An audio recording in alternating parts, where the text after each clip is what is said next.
I'm Chronix from the most extreme wrestling, and this is your AEW Dynamite review for October 16th, 2019, live in Philadelphia.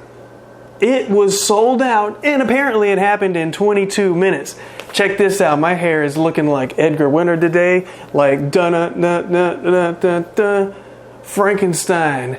And I got this dinosaur shirt on. Dude, I think this is from the Jurassic, but I don't exactly remember. It was a long time ago. Tonight we're kicking off this show. It's basically centered around the tag team tournament that they got going on. Sure, you got Chris Jericho. He's going to be in the main event with Darby Allin with the championship on the line, but this is centered around the tag team tournament, and that's how we're going to start it out. SEU is coming out.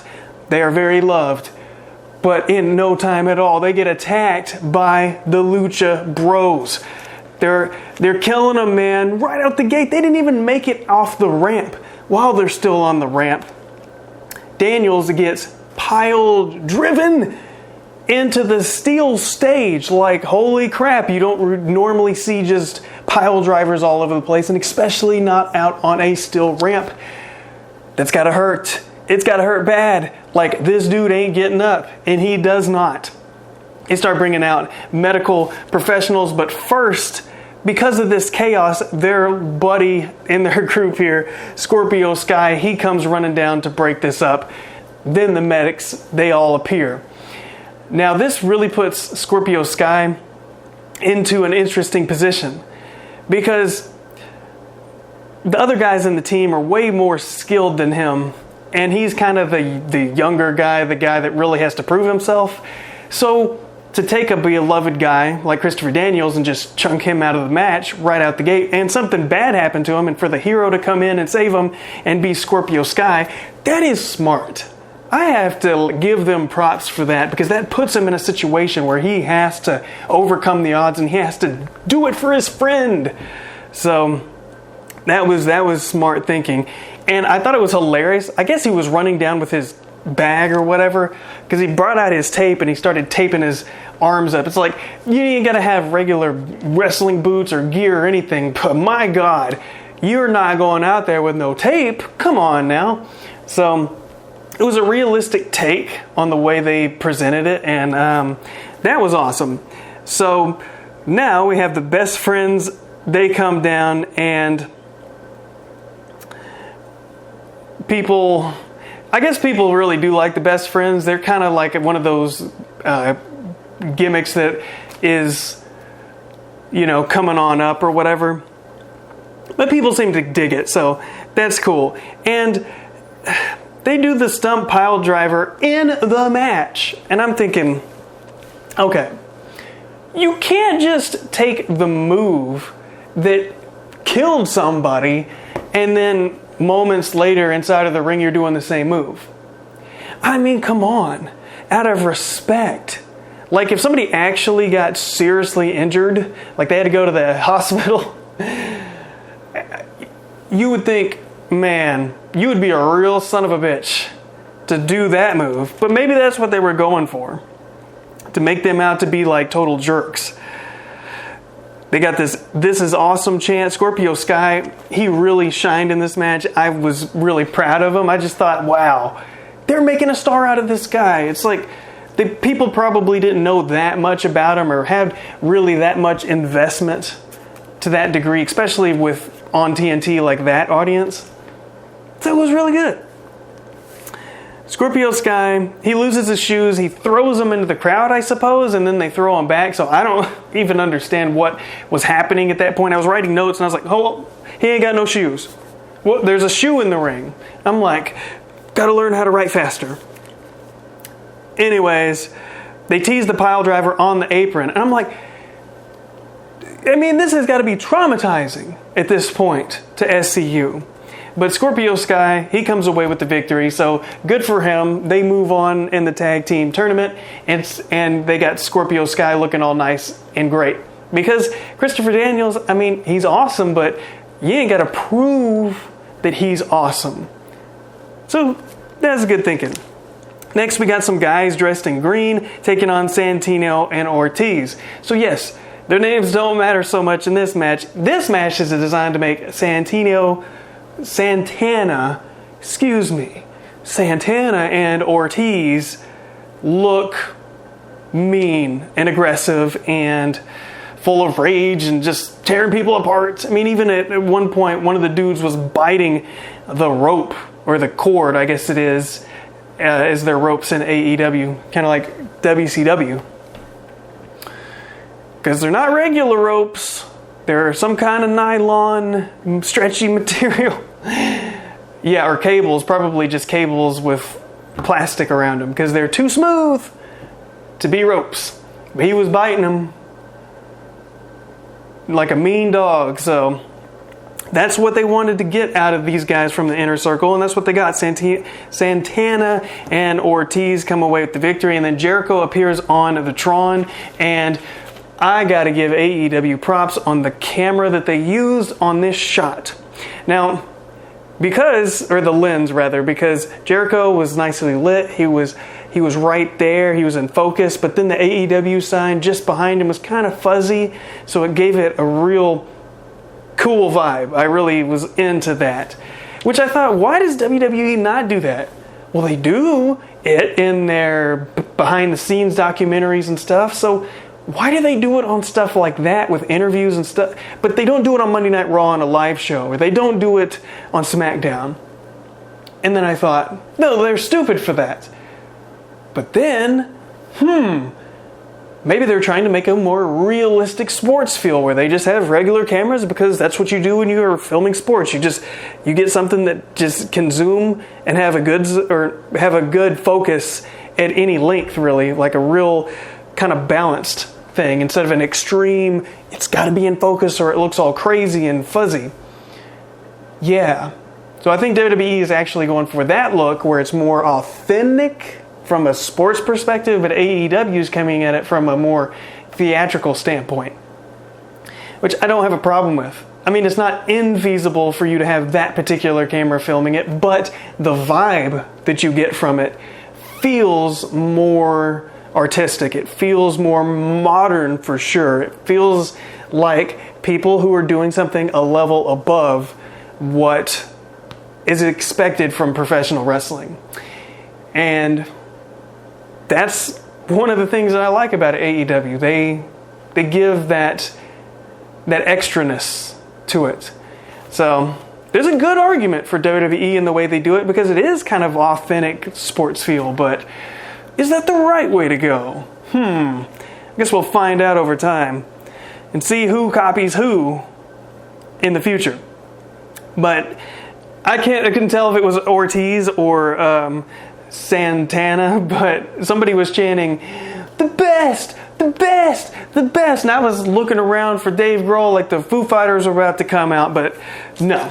He was having a good time. Like, he was so loud that he was overpowering Jericho at times, which is interesting, because if you're talking about a real life vibe, that seems more authentic, like somebody just filmed it. Like, of course his volume is going to be too crazy. Like, they weren't expecting him to be chanting that out loud, but it's real and it's actually happening. So if his voice is overpowering Jericho's promo a little bit, is that a bad thing? It's all about style. And this is a different style. And it's interesting. So Cody Rhodes has a package to show how awesome and great he is and whatever. So the beginning of the promo for the video package I thought was corny, because he was just like, "I'm so fucking serious." And his wife is like, "You know, you got all this to do, and you know, this is next, and how about this, and whatever." And you got this piano music playing all loud and just super sappy, emotional, like, "I'm Mr. Sacrifice Man." I don't know. It was over the top. But the rest of it was really good, and I don't know. It just, parts of it seemed kind of like crap. I wish we had a different thing to put here, or a different statement to go in this, but this is what we got.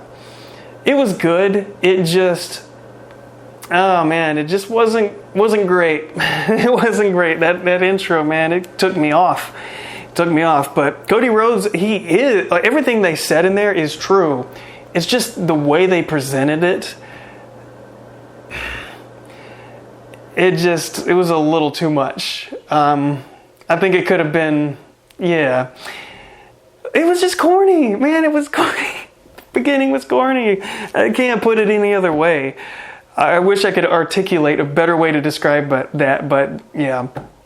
Next we got Britt Baker. DMD. I thought she was DDS. I don't even know what DMD stands for. I should have looked it up. It's probably not dental. It's probably something else. She's taking on Riho, the champion. This is for the women's championship. And the commentators even mention that the belt is too big for Riho. And I thought that was a good comment about the best thing that you could possibly say to make this belt seem like it is actually big, because it is in fact the other way around. That is the smallest, squished looking championship I've ever seen in my life. It's so tiny. But I guess it's long. It just looks small. And maybe that also has to do with WWE's women's championship is rather large for the competitors that hold it. So maybe. No, man, it's small. It's really small. So this match, Britt Baker, she looked very frustrated. She, I guess, somehow thought that she could just take on Riho and beat her easily. Or, I don't know. It just seemed like she was too confident. They rolled around in a segment or in a part of this match that looked a little discombobulated, to say the least. It just seemed a little off at times, but the crowd really loved it, so maybe that didn't matter so much what I was seeing. But Riho, she comes away as the victor, and Britt is kind of upset about it, but she does handshake with Riho. And the way they ended this match, it wasn't so decisive either. It was kind of like back and forth at the end, and then Riho just really captured her, and she was all rolled up, and she was tight, and just 1, 2, 3, and dang, I got caught. It wasn't like I got beat. So the commentators even mentioned, future match probably going to happen at some point. So now we got the Jurassic Express, but it's not Jungle Boy and Luchasaurus. Luchasaurus got hurt, so my boy, Marco Stunt. I say my boy like we hang out, but we don't. He was just booked on a show, committed to wrestling, and I've seen him in a bazillion matches in the area, so super cool to see one of the indie stars become in AEW or WWE, just like on the national stage. It's like, I know that guy. So it's super cool. Jungle Boy and Marco Stunt. Marco Stunt is his tag team partner in this match, so big props to Marco. He did look a little bit nervous at times, like, whoo, here I am. I know he's been on pay-per-view, but still, it's like, this is where WCW used to be. Holy crap. Taking on the Lucha Bros, Pentagon Jr. and Rey Fenix. I'm thinking, okay, Rey Fenix and Pentagon Jr. will kill you. How are these guys going to survive? Now, Jungle Boy's got to be the most inexperienced person in this match, but Marco Stunt has only been on the indies and pretty much just in this local area. Tennessee, Mississippi. I know he's been in other places, but I'm saying the majority of the time that he spent was in those areas. So, he hasn't been where Pentagon Jr. and Rey Fenix have gone. So it's an experience difference. He's killing it, by the way. Both of these guys are. But definitely an experience gap, which is awesome that they get to work with some people like this. And I can already hear Jim Cornette now going crazy about how Marco Stunt should have been killed after the first kick in this match because he's short and he's small and, he's not a big muscular guy. And yeah, he did probably take way more punishment than should be allowed. I mean, How did he survive some of those moves is what I'm saying. But him and Jungle Boy, they really tore it up. I mean, I can't really look at very much that they did wrong that was noticeable. The only thing that I noticed that Marco Stunt kept doing is he kept messing with his hair, like really obviously. And I know you gotta get your hair out of your face, but you know, when I was watching Jericho later in the night, it's just like there are so many subtle things you can do as far as moving your head and, you know, just making it more of a natural thing rather than fixing your hair. Because it drives me crazy when I see guys in matches and you can obviously see them reach down and pull up their knee pad or pull up their tights. Like, you know, nothing's wrong with them for a split second and then, you know, they're dead before and dead after. That bothers me. Now, this wasn't on that level, but it's something that you notice that when we look at NXT, I don't think that they would even put somebody on TV until they are beyond that level. And I think that has more to do with the way NXT's structured, and they have very, very, very talented people on their roster even when they're starting. It's crazy. So maybe the talent range is different. I think there definitely is a difference because with NXT, it kind of caps off at a certain point, and then the super successful big guys, they're definitely on Raw or SmackDown. AEW is not like that. I don't see a problem with that at all. But holy crap, did Marco Stunt and Jungle Boy take a ass whooping in this match. Those dudes are going to be hurting so freaking bad in the morning. Pentagon Jr. and Ray Phoenix are freaking awesome. I should have already known this, but watching them in this match, I was like, okay, these guys are pretty cool.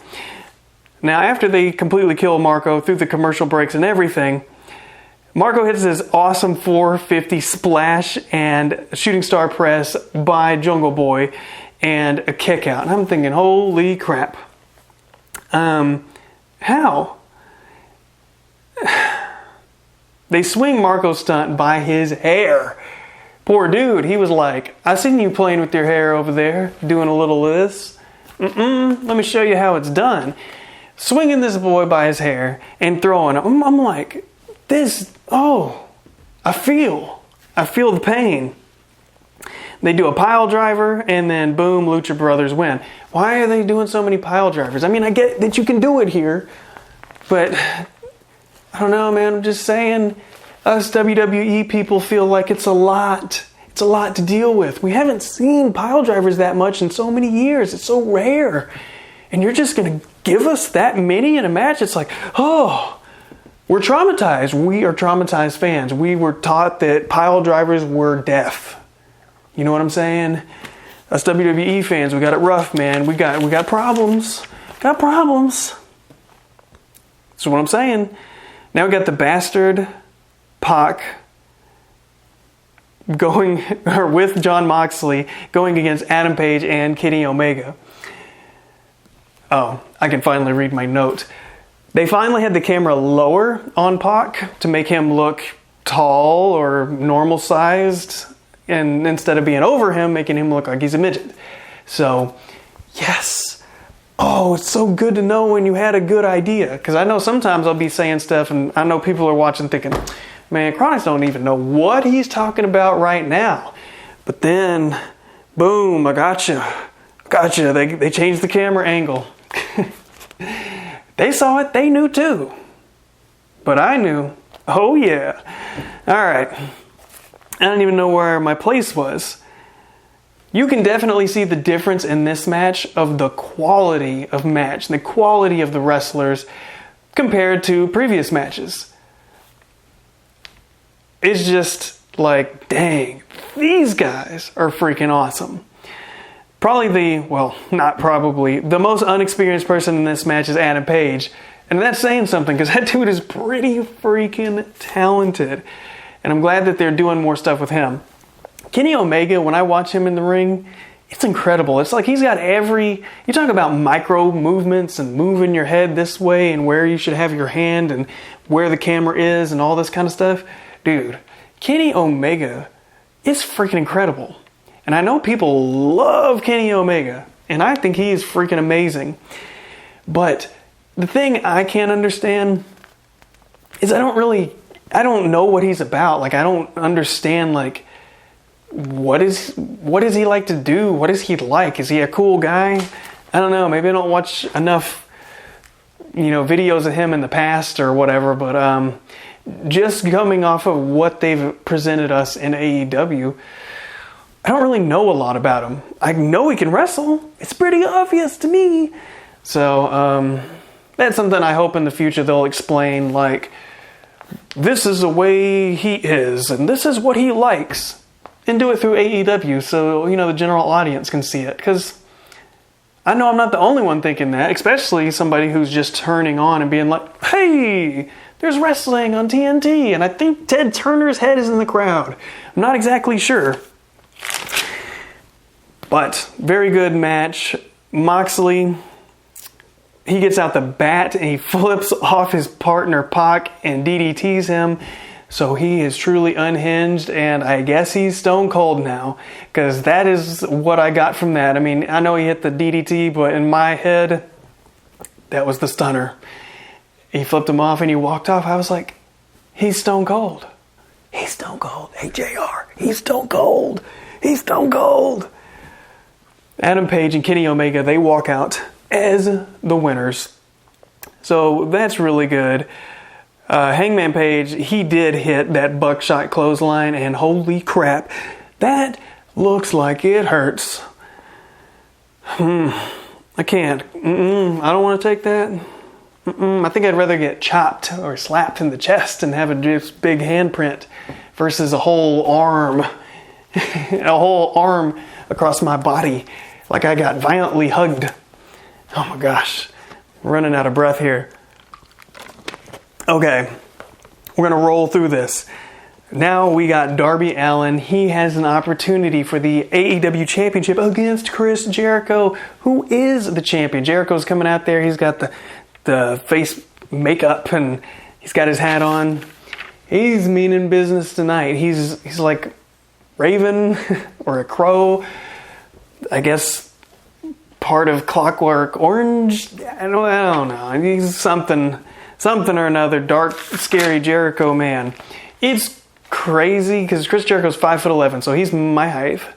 And, he's kind of what WWE would look at as an average-sized wrestler, at least when he started in WWE. And now he seems like a big, huge wrestler. I mean, I know he's gained some pounds, but he looks more just, than his opponent here, Darby Allin, who looks like I do. So, except more muscular, I'm sure. I don't know. We'll have to compare. But he's taking on Darby Allin, so that's a big match for this man. And it's a Philadelphia street fight. So, yeah, they know how to treat the fans right in Philadelphia. So I got to give them props to that. And a lot of this match is in the ring. A lot of this match is wrestling. And I think there was even a chant at one point where people are chanting, this is a street fight, or something like, I can't remember what the exact chant was, but letting them know, hey, you can use weapons, right? So they continue this match. Darby comes in here very seriously, as if he's thinking, this is a championship match with Chris Jericho, this is important. And it's those subtle details in the way their emotions are portrayed that I gotta give it to them. I don't always see that from WWE. Sometimes I watch a championship match and it's just like, I'm over here in this corner, you're over here in this corner. Let's tie up. It's the emotion is not there all the time. Whereas in AEW, it feels more deliberate for even matches that are just on their weekly show. So, hey, they bring out that good old kendo stick and start whipping each other with that because it's a street fight, so how can you not do that? I've never been in a street fight, but I would be surprised if somebody busted out a kendo stick. But I would much rather that than a lead pipe or a steel beam. At least it's got some give. And it makes a hell of a popping sound. So if I'm going to get hit with something, I want it to be heard. I don't want to get hit with something, then, it makes no sound, and then it's just all pain for me, and everybody's like, man, you didn't even get hit that hard. I'm going to think, dude, if you could hear the pain in my body. But Darby, he's swinging that kendo stick so hard. You at one point, and I know I'm not tripping, you could hear the kendo stick slice the air. I said, he swung that shit hard. It is a street fight chant. This is going on. They bust out this tape, and I'm thinking, what is he going to do with tape? Jericho starts taping up Darby Allin with his arms behind his back like he's the Canadian police. He's taping him up. I'm thinking, oh man, this is going to be bad. Like he's getting arrested. Hands behind his back. It's worse than handcuffs because you can't even move at all, I guess. Your fingers are all tied together as well. So I guess I don't know, is that better than being in handcuffs? I would think it would, at least with the tape, I'd have a chance of getting out. So if I got to be bound up, I guess tape me up. And if you're a stalker and you're watching this video, I do not mean it like that. So, because then I have to file a police report, and I don't want to do that. Okay. Darby Allin, he's getting beat by Jericho, but Darby starts fighting back. Can you believe it? He's got his hands tied behind his back, but he's still fighting back. He does a moonsault off the second rope, which I guess is a standing lion salt. So, in your face, Jericho. He goes for a cover, and no, he goes for a drop kick, and then dives to the outside on Jericho. They got that skateboard in the ring. Chris Jericho power bombs him on them shits, and I said, oh no. Oh, it gave me chills. Because I thought, what if that thing flipped over and he landed on one of them wheels? I don't know if you've ever been around skateboard wheels or skate wheels, but man, you don't want to land on one. Don't want to do it. Jericho gets the chair and Darby drop kicks the chair in his face. Jericho puts Darby in the walls of Jericho after that. He's like, all right, screw you. You're done. You are freaking done. Like this whole you trying to come back is like, no, man. I got your hands tied behind your back, and now you're trying to make me look like a fool. It's over, son. I'm a legend. Watch this happen. So he hits the walls of Jericho on him, and I mean, dude, you got your hands tied behind your back. And it's so insulting and so degrading because he can't even tap. The only thing he can do is cry and say, I give up. That's it. That's all he can do. That is just demeaning. It's monstrous. And that is why Chris Jericho is a great freaking heel. You should already know this. So Chris Jericho wins. He's still the champion. And we're ready to go off the air. So this was a good, solid show for AEW. I was into it. I liked it. There was nothing really on the show that I didn't really enjoy. And man, did Chris Jericho come out like a real son of a bitch. So, good episode. Oh, hold on. I'm actually going to be at AEW Dynamite in Dallas. I believe that is December 11th. Let me double check this. I don't want to get this date wrong. But you'll be watching. It'll be December 11th. They're going to be in Garland. Man, it's Dallas. I'll be there. I'll be on TV side. I think in row Q. Because look, I was there. I was trying to buy the tickets. As soon as they went on sale, I kept clicking. Seat would go away. But I did what I could do. I got me a seat in row Q. So check me out. I'll be way up at the top going, yeah! But that's a couple weeks from now. But until then, I'll catch you next time. I ran out of space.